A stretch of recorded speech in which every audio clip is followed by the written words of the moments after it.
Mutual fund সেই হে, এই অ্যাডটা তো আমরা প্রায় চারি জায়গাতে দেখতেই পাই, কিন্তু সকল মিউচুয়াল ফান্ডই কি সঠিক? তাহলে মিউচুয়াল ফান্ডে ইনভেস্টমেন্ট তো খুবই সোজা হয়ে যেত, তাই না? কেননা আমরা যদি মার্কেটে দেখি তাহলে দেখতে পাবো 2500-র বেশি কিন্তু মিউচুয়াল ফান্ড আমরা দেখতে পাবো। তাহলে এই 2500টি মিউচুয়াল ফান্ডের মধ্যে কোন মিউচুয়াল ফান্ডে আমরা সঠিকভাবে সঠিক জায়গাতে ইনভেস্টমেন্ট করতে পেরে আমাদের টাকাকে গেইন করতে পারবো, ভালো মতো রিটার্ন জেনারেট করতে পারবো? দেখুন, মিউচুয়াল ফান্ড সেই সেটা তো অবভিয়াসলি ঠিক, কিন্তু কোন মিউচুয়াল ফান্ড আমাদের রিস্ক অ্যাপেটাইট অনুযায়ী সত্যিই সঠিক মিউচুয়াল ফান্ড হবে? কেননা দেখুন, আমরা যদি শেয়ার বাজারে স্টকেও ইনভেস্টমেন্ট করতে চাই তাহলে কিন্তু আমাদেরকে ফান্ডামেন্টালি স্ট্রং স্টক কিন্তু চুজ করতে হয়, যে কারণে আমরা কিন্তু স্টকের অনেক ফান্ডামেন্টাল অ্যানালাইসিস করে থাকি, যেমন P ratio, PB ratio, return on capital employed, ROC, আরওই, অনেক কিছু কিন্তু জানতে হয়। ঠিক তেমনই মিউচুয়াল ফান্ডে আমরা কিন্তু শুধুমাত্র কোনো রেকমেন্ড করা মিউচুয়াল ফান্ডে ইনভেস্টমেন্ট করে দেব না। মিউচুয়াল ফান্ড করার আগে কিছু কিছু জিনিস আমাদেরকে জানতে হবে। তো আজকের এই ভিডিওটিতে আমরা জানবো মিউচুয়াল ফান্ডের এমন 4টি জিনিস যেগুলো কিন্তু খুবই খুবই খুবই ইম্পর্টেন্ট, এবং এই 4টি পয়েন্ট যদি আপনার মাথায় ঢুকে যায়, আপনি শিখে যান, তাহলে মিউচুয়াল ফান্ড চুজ করা আপনার জন্য একটা চুটকির মতো খেল হবে। হিয়া গাইজ, অবভিয়াসলি। তো আজকের এই ভিডিওটিতে আমরা তাহলে 4টি পয়েন্ট কিন্তু আলোচনা করব, সমস্ত কিছু অ্যানালাইসিস করব। তাহলে মিউচুয়াল ফান্ডে যদি আপনারা ইনভেস্টমেন্ট করতে যাচ্ছেন আগামী দিনে, তাহলে আজকের এই ভিডিওটি শুধুমাত্র আপনাদেরই জন্য।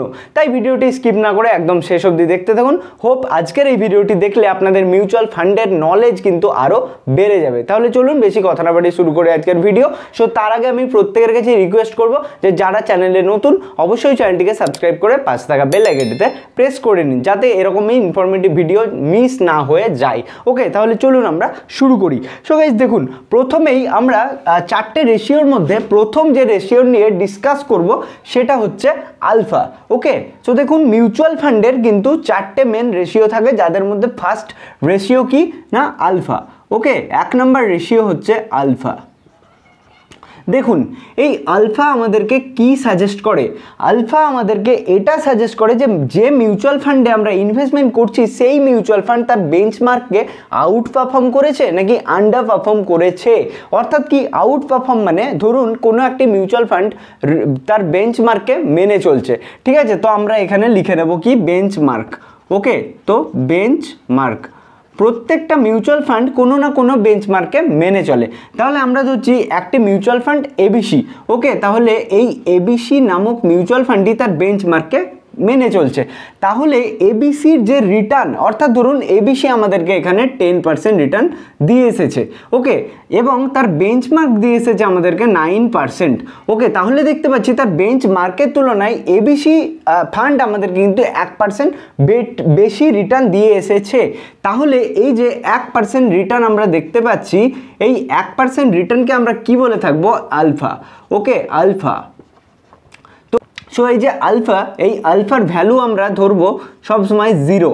ওকে, তাহলে দেখুন এখানে আমরা দেখতে পাচ্ছি বেঞ্চমার্কের তুলনায় এবিসি ফান্ড কিন্তু আমাদেরকে 10% দিয়ে এসেছে, অর্থাৎ 1% বেশি রিটার্ন দিয়ে এসেছে। This is called alpha. তাহলে কি হলো? বেঞ্চমার্ককে এই এবিসি স্টক কি করলো? আউট পারফর্ম করলো। আউট পারফর্ম করা মানে কি না, তার বেঞ্চমার্কের তুলনায় বেশি রিটার্ন দেওয়া, ঠিক আছে? আউট পারফর্ম করলো। ওকে, সো এবারে আমরা এক্সাম্পল 2 দেখে নিই, যে ধরুন XYZ নামক একটি ফান্ড। ওকে, XYZ নামক একটি ফান্ড রিটার্ন দিয়ে এলো কত না, ধরুন 8% রিটার্ন দিয়ে এলো, ঠিক আছে? কিন্তু তার যে বেঞ্চমার্কে সে ফলো করে চলে সেই বেঞ্চমার্ক কত দিয়ে আসছে? 9%, ঠিক আছে? তাহলে দেখতে পাচ্ছি এখানে 1%-এর ঘাটতি হচ্ছে, মানে কত না, এখানে -1% আমরা দেখতে পাচ্ছি। সো এটা কি করলো? এটাকে আমরা বলবো অবভিয়াসলি আলফা।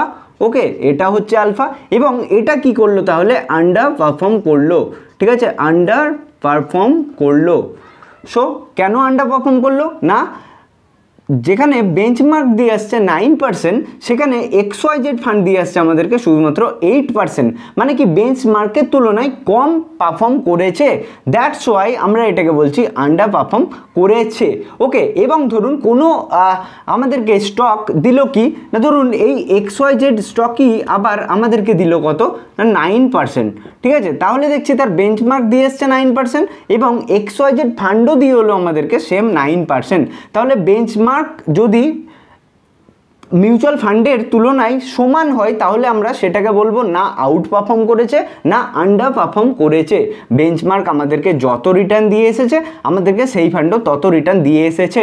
তাহলে এই হচ্ছে আমাদের বেসিক্যালি আলফা রেশিও, যেখানে যে রেশিওর দ্বারা আমরা বুঝতে পারি যে স্পেসিফিক যে ফান্ডে আমরা ইনভেস্টমেন্ট করতে যাচ্ছি সেই ফান্ড কি তার বেঞ্চমার্ককে বিট করেছে, আউট পারফর্ম করেছে নাকি আন্ডার পারফর্ম করেছে। তাহলে আপনাদের দেখে কি মনে হচ্ছে আউট পারফর্ম করাটা ভালো নাকি আন্ডার পারফর্ম করাটা ভালো? অবভিয়াসলি আউট পারফর্ম করাটা ভালো, মানে বেঞ্চমার্কের তুলনায় যে সমস্ত ফান্ড আমাদেরকে বেশি রিটার্ন দেবে তাহলে সেই সমস্ত ফান্ডসকে আমরা চুজ করব, ঠিক আছে, সেই সমস্ত ফান্ডকে আমরা চুজ করব, আন্ডার পারফর্ম ফান্ডকে আমরা চুজ করব না। তাহলে কি দেখছি যত বেশি আলফা রেশিও হবে তত বেশি আমাদের জন্য মিউচুয়াল ফান্ড চুজ করতে বেটার অপশন হয়ে দাঁড়াবে, ঠিক আছে। তো গাইস এই হচ্ছে আমাদের প্রথম রেশিও আলফা। সো এরপরে আমরা যে রেশিওর কথা বলবো সেটা হচ্ছে বেটা রেশিও। সো গাইজ আমাদের নাম্বার 2 হচ্ছে বিটা রেশিও। বিটা মানে কি? বিটা মানে হচ্ছে ভলেটিলিটি, ওকে, ভলেটিলিটি মার্কেটের, অর্থাৎ রিস্ক বলতে পারেন, রিস্ক ফ্যাক্টর, ঠিক আছে। অর্থাৎ বিটা রেশিও মানে হচ্ছে আমাদেরকে বলে দেবে, আমাদেরকে বুঝতে সাহায্য করবে যে যে ফান্ডে আমরা ইনভেস্টমেন্ট করছি সেটা কতটা ভলেটাইল, ওকে, কতটা রিস্কি, ঠিক আছে। সো দেখুন বিটার যে মান হয় অর্থাৎ বিটার যে ভ্যালু হয় সেটা হয়ে থাকে 1, ওকে। তাহলে কি দেখছি বিটার ভ্যালু হচ্ছে 1। কীরকম আমরা এক্সাম্পল নিয়ে বুঝি। দেখুন আমরা দুটো ফান্ড ধরে নিচ্ছি, ওকে, একদিকে হচ্ছে আমাদের এবিসি ফান্ড, অপর দিকে হচ্ছে আমাদের XYZ ফান্ড, ওকে। তো ধরুন এবিসি ফান্ডের বিটা গিয়ে দাঁড়াচ্ছে আমাদের কত না 1.5%, ওকে, যেখানে XYZ ফান্ডের বিটা গিয়ে দাঁড়াচ্ছে কত না ধরুন 0.5%, ওকে। তাহলে আমরা বলতে পারি যে এবিসি ফান্ড XYZ ফান্ডের থেকে কিন্তু বেশি ভলাটাইল, ওকে, বেশি রিস্কি, ওকে।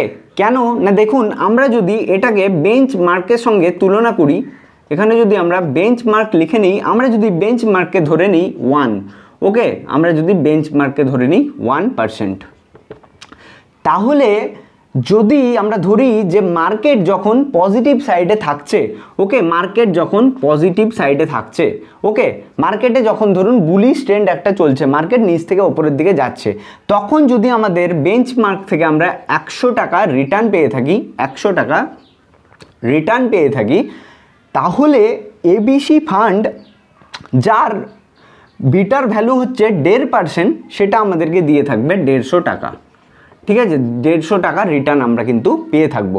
অপরদিকে XYZ ফান্ড যার ভ্যালু ছিল 0.5% সেখানে আমরা শুধুমাত্র 50 টাকায় পেয়ে থাকবো, ঠিক আছে। এটা কখন না যখন মার্কেট বুলিশ রয়েছে, ওকে, এটা যখন মার্কেট বুলিশ রয়েছে তখন আমরা এই রিটার্ন পাবো, ওকে, অ্যাকর্ডিং টু বিটা, ওকে। এবারে যদি মার্কেট ধরুন যে নেগেটিভ সাইডে রয়েছে, ঠিক আছে, মার্কেট ধরুন নেগেটিভ সাইডে রয়েছে, অর্থাৎ মার্কেট রয়েছে বেয়ারিশ ট্রেন্ডে, মানে মার্কেট নিচে পড়ছে ধরুন, তাহলে যদি আমাদেরকে বেঞ্চমার্ক থেকে আমরা 100 টাকা নেগেটিভ রিটার্ন পেয়ে থাকি, 100 টাকা নেগেটিভ রিটার্ন পেয়ে থাকি, তাহলে আমাদেরকে এবিসি ফান্ড রিটার্ন দেবে -100 টাকা, ঠিক আছে, যেখানে আমাদের XYZ ফান্ড রিটার্ন দেবে -50 টাকা, ঠিক আছে। মানে দেখতে পাচ্ছি যে মার্কেট যখন আপ ট্রেন্ডে চলছে আমাদেরকে সব থেকে বেশি প্রফিট দিচ্ছে বেঞ্চমার্কের তুলনায় এই এবিসি ফান্ড, ওকে, কেননা তার বিটা হচ্ছে 1.5%, এবং আমাদেরকে XYZ ফান্ড তখন দিচ্ছে শুধুমাত্র 50 টাকা, ওকে, মানে বেঞ্চমার্কের তুলনাতেও কিন্তু কম দিচ্ছে, ওকে। বাট যখন আমরা নেগেটিভ সাইডে মার্কেটকে দেখছি তাহলে বেঞ্চমার্ক যদি তার 100 টাকা পড়ে যায় আমাদের XYZ ফান্ড পড়বে শুধুমাত্র 50 টাকা, এবং আমাদের এবিসি ফান্ড যার ভ্যালু হচ্ছে 1.5% সেটা পড়ে যাবে 150 টাকা।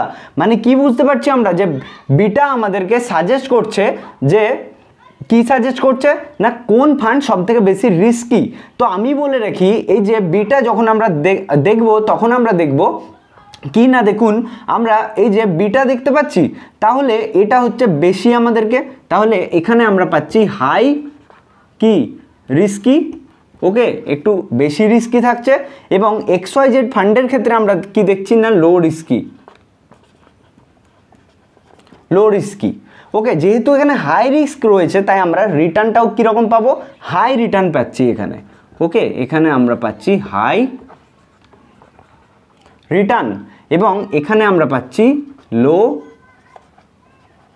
রিটার্ন। এবারে কথা হচ্ছে তাহলে আমরা এই বিটা দেখে কোন ফান্ডকে সিলেক্ট করব, হাই রিস্কিওয়ালা নাকি লো রিস্কিওয়ালা। দেখুন আপনাদের রিস্ক অ্যাপেটাইট অনুযায়ী যদি মনে হয় যে সেফ থাকবেন একটু, তাহলে বিটা যত কম হবে তত কিন্তু ভালো, অর্থাৎ কম বিটা আপনার জন্য ভালো। বাট আপনি যদি একটু হাই রিস্ক নিয়ে একটু বেশি রিটার্ন জেনারেট করতে চাচ্ছেন, then you can go with high beta, okay. তাহলে যার বিটা ভ্যালু একটু বেশি থাকবে সেই সমস্ত ফান্ডকে আমরা সিলেক্ট করব। যদি একটু রিস্ক বেশি নিতে চাই, বেশি রিটার্ন এক্সপেক্ট করছি, বাট যদি কম রিটার্ন এক্সপেক্ট করছি, আমি সেফ থাকতে চাই, আমার রিটার্ন কম এলেও হবে, দেন আমরা চলে যাব লো রিস্কওয়ালা ফান্ডে, ঠিক আছে, অর্থাৎ লো বিটাওয়ালা ফান্ডে। তো এই হচ্ছে বিটা আমাদেরকে সাজেস্ট করে থাকে যে আমরা যে ফান্ডে ইনভেস্টমেন্ট করছি সেই ফান্ড বেঞ্চ মার্কের তুলনায় রিস্কি নাকি কি বলবো কম রিস্কি, ওকে। এটা কিন্তু আমাদেরকে বিটা সাজেস্ট করে থাকে। সো গাইজ আমাদের নাম্বার 3 যে রেশিও নিয়ে কথা বলবো সেটা হচ্ছে এসডি রেশিও।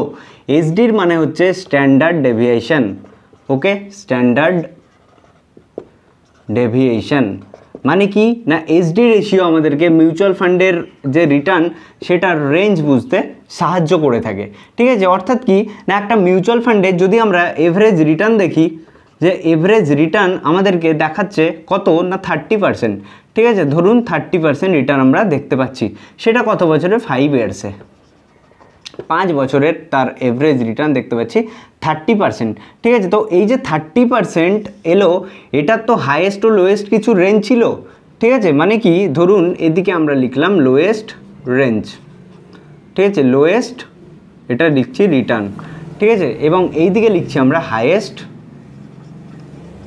রিটার্ন, ঠিক আছে।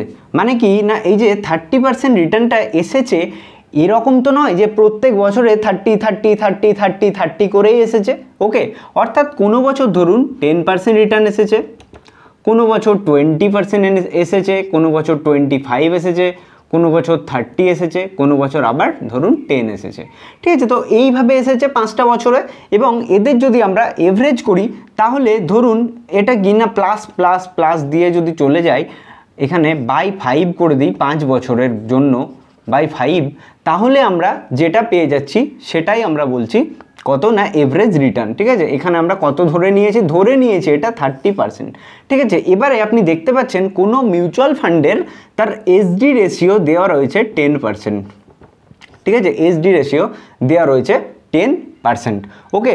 তাহলে এই 10%-এর বেসিসে যদি আমাদেরকে ধরতে যাই যে সেই মিউচুয়াল ফান্ড কত লোয়েস্ট রিটার্ন দিতে পারে, সেটা আমরা কি করে পাবো না, দেখুন এই যে এভারেজ রিটার্ন আমরা পাচ্ছি 30%, ঠিক আছে, 30%, তাহলে 30 থেকে আমাদের এই যে এসডি রেশিও আমরা দেখতে পাচ্ছি এটাকে আমরা মাইনাস করে দেবো, সো 20%।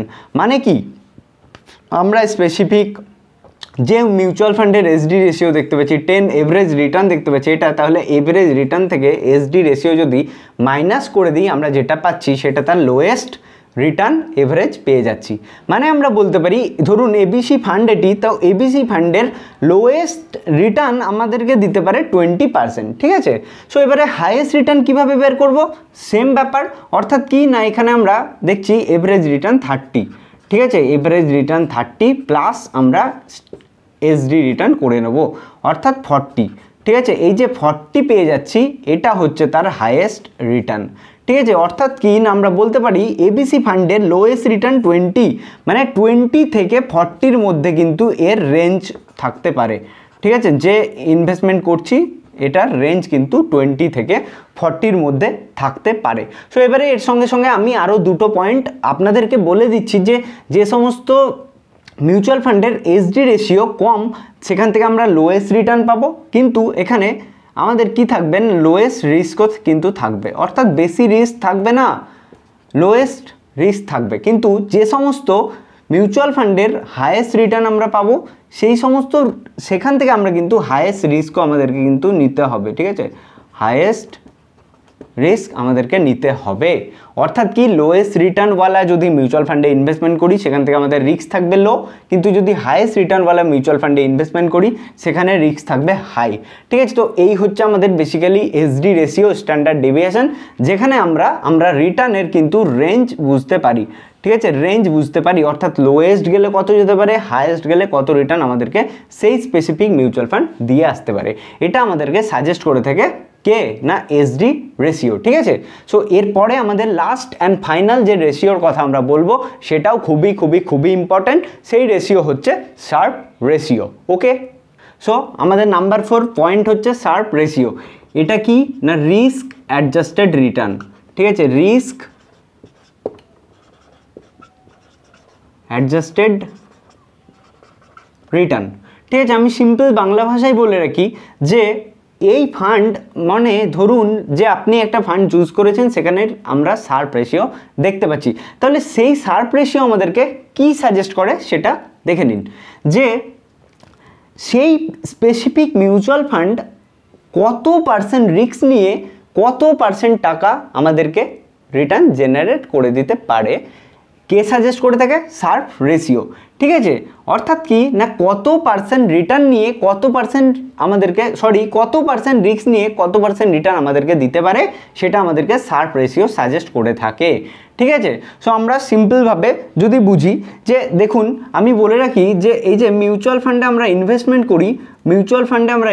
করি, এই মিউচুয়াল ফান্ড কিন্তু এক জায়গাতে ইনভেস্টমেন্ট করে দেয় না, এরা সবসময় বেসিক্যালি দুইভাবে ইনভেস্টমেন্ট করে থাকে, ঠিক আছে। সেটা প্রথমে জেনে নিন, একটা হচ্ছে ইকুইটিতে, ওকে, এবং অপরটা হচ্ছে ডেটে কিন্তু ইনভেস্টমেন্ট করে থাকে আমাদের টাকা, ঠিক আছে। তো ইকুইটি মানে আমরা জানি কি না রিস্কি, ওকে, এবং ডেট মানে আমরা জানি রিস্ক ফ্রি, ওকে। তাহলে দুইভাবে কিন্তু ইনভেস্টমেন্ট করে থাকে মিউচুয়াল ফান্ড, ঠিক আছে। তো এখন কথা হচ্ছে যে শার্প রেশিওর একটি রুলস রয়েছে, সেটা কি দেখুন, শার্প রেশিও রুলস হচ্ছে এভারেজ রিটার্ন, ঠিক আছে। আমরা ধরছি যে এখানে কোনো একটি মিউচুয়াল ফান্ডের এভারেজ রিটার্ন আমাদেরকে দিয়ে থাকছে 30%, ঠিক আছে, 30% এভারেজ রিটার্ন দিয়ে থাকছে। এভারেজ রিটার্ন বলতে কি বুঝছি আমরা, এভারেজ রিটার্ন বলতে আমরা কি বুঝছি দেখুন, এই যে ইকুইটিতে ইনভেস্টমেন্ট করেছে, ঠিক আছে, প্লাস ডেটে ইনভেস্টমেন্ট করেছে, রাইট। সো ইকুইটি ও ডেট মিলে তৈরি হয় আমাদের এভারেজ রিটার্ন, কিন্তু আমরা শার্প রেশিও রুলসে কি করব না, এই যে এভারেজ রিটার্ন রয়েছে এটা থেকে আমরা বাদ দিয়ে দেবো ডেট রেশিও, ঠিক আছে। ডেটের যে রিটার্ন সেটা কিন্তু আমরা কি করব না এলিমিনেট করে দেবো, বাই আমরা কি করব, আমরা আগের যে 3 নম্বরে দেখেছিলাম এসডি রেশিও, ঠিক আছে, স্ট্যান্ডার্ড ডেভিয়েশন রেশিও, এটাকে আমরা ডিভাইডেড বাই করে দেব। তাহলে আমরা যদি এখন এভারেজ রিটার্ন কত ধরে চলছিলাম 30%, ঠিক আছে, তো আমরা 30% এখানে লিখে নিচ্ছি, 30%, ওকে।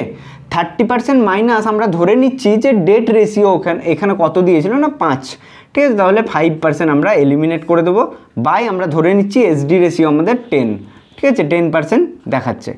তাহলে এখান থেকে আমরা পেয়ে যাব কত না 25/10 মানে হচ্ছে 2.5%, ঠিক আছে। এইটা হচ্ছে আমাদের কি শার্প রেশিও,